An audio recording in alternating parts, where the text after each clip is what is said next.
Bem, pessoal, voltando aqui ao vídeo, eu queria fazer aqui um comentário sobre uma reportagem que saiu na Folha de São Paulo ontem, na página B4, no caderno, na parte que trata de ciências, né? Com o título Espécies também compartilham traços culturais, diz estudo. É um estudo feito por um pesquisador da Universidade de Estrasburgo e outro da Universidade de Kyoto. Basicamente eles estão discutindo o quê? De que os animais, eles têm colaboração mútua, não porque é um instinto que os faz, né, acabar colaborando, mas porque existe a formação de uma amizade entre eles. Né? Eu vou ler uma parte do texto e aí a gente discute. Então ele diz lá: certos elementos da cultura de animais não humanos podem ser capazes de atravessar a barreira entre espécies, fazendo com que bichos muito diferentes entre si desenvolvam tradições compartilhadas ao longo do tempo, afirmam uma dupla de pesquisadores. Aí ele vai comentar um pouco e ele fala lá: no país asiático, certas populações de macacos japoneses e de cikas, é um tipo de cervo, simplesmente parecem ter virado amigos. E aí ele vai citando outras espécies, né? E aí, num certo momento, ele diz o seguinte: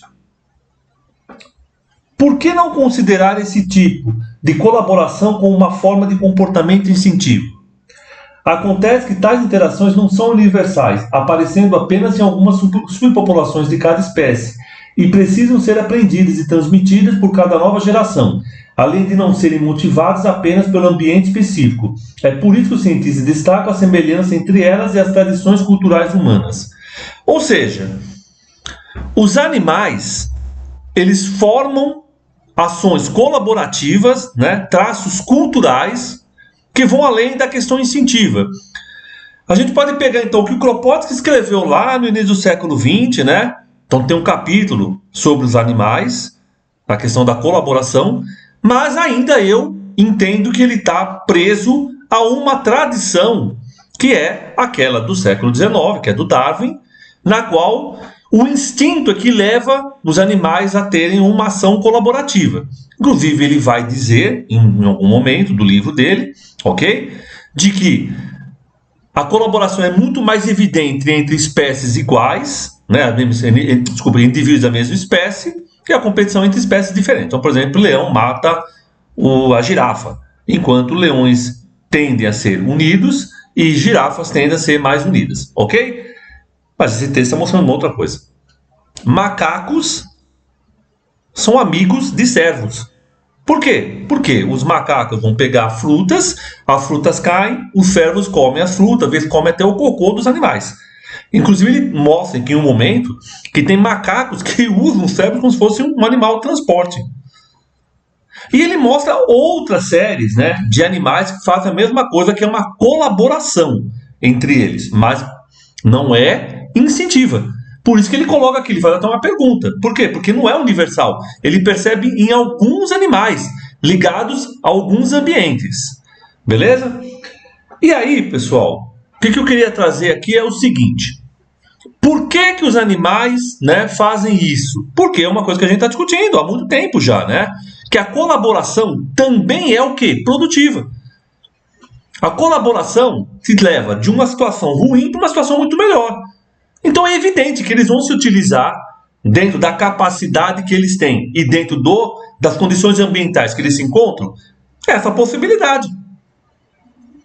Então as pessoas não são colaborativos, os animais não são colaborativos uns com os outros, ou com espécies diferentes, ou os homens, porque eles são bonzinhos, porque os animais nasceram bonzinhos. Eles fazem isso por quê? Porque existe uma situação que você tem, que você precisa transformar essa situação, melhorar essa situação, e você percebe que o mecanismo da colaboração pode ser eficiente para isso. E aí você se utiliza desse mecanismo. Então, pensando lá no Kropotkin no século XX, discutindo hoje no século XXI essa questão, o que eu cada vez mais estou pensando sobre isso, né? Eu estou pensando que as ideias que os anarquistas defendem, obviamente eu não estou falando que o macaco e o cervo são anarquistas, evidente, ok? não são ideias pura e simplesmente gestadas por um bando de maluco. Elas têm uma relação extremamente própria da natureza, ok? Que vai além da questão apenas instintiva. Então, o próprio capitalismo pode se utilizar disso, já que ele é um ser humano também, né? O capitalista não é um robô, ok? E ele se utiliza. Por exemplo, práticas colaborativas dentro do trabalho é uma coisa de gestão moderna, né? Vou chamar de gestão moderna. Por exemplo, se você pegar o que se chama de toyotismo, acumulação flexível, eles têm lá, entre uma das propostas, o teamwork, que é o trabalho em conjunto. Por que eles trabalham em conjunto? Porque eles perceberam que colocar as pessoas para trabalhar em conjunto gera mais lucro. O próprio Marx, no livro do Capital, tem um capítulo que chama Cooperação. Pega lá o Capital, tem um capítulo chamado Cooperação, que o Marx demonstra como a cooperação ela é utilizada pelo sistema capitalista como uma forma de fazer a empresa ter mais lucro. O que os anarquistas trazem é de que a colaboração não tem esse fundamento de fazer as pessoas ganhar dinheiro. Ela tem o fundamento principal é fazer a vida das pessoas ser cada vez melhor. E ser cada vez melhor é ser eficiente, porque aqui você vê eficiência, ok? Nessa discussão entre os animais e também entre os homens, mas principalmente trazendo um bem-estar para uma grande maioria das pessoas. Então os anarquistas, na minha avaliação, não estão defendendo homens bonzinhos, mulheres boazinhas, né? No final lá, quando chegar a anarquia, eles estão defendendo práticas sociais colaborativas porque elas funcionam.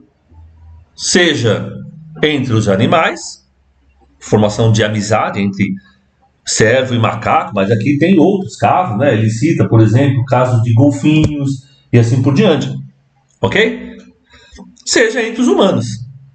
Se as práticas colaborativas são utilizadas pelo capital como uma forma de que o lucro aumente, e ele faz isso, teamwork, basicamente é isso, é porque estamos numa sociedade pautada na competição, na qual a colaboração é residual. E é isso, para fechar, que o livro do Kropotkin está mostrando. Entre as sociedades humanas, existem momentos históricos onde a colaboração é hegemônica e a competição residual. Momentos históricos onde a competição é hegemônica e a colaboração é residual. E estamos nesse momento. Significa que a colaboração vai continuar existindo, mesmo que os capitalistas se utilizem de um discurso competitivo. Beleza? Então eu acho que é isso que é importante a gente perceber. É uma atualização de Kropotkin? Eu acho que não, mas é o quê? Como aquilo que o Kropotkin falou no início do século XIX, no início do século XX, né? Quando ele publicou o livro dele, lembrando que são vários textos do século XIX, ok?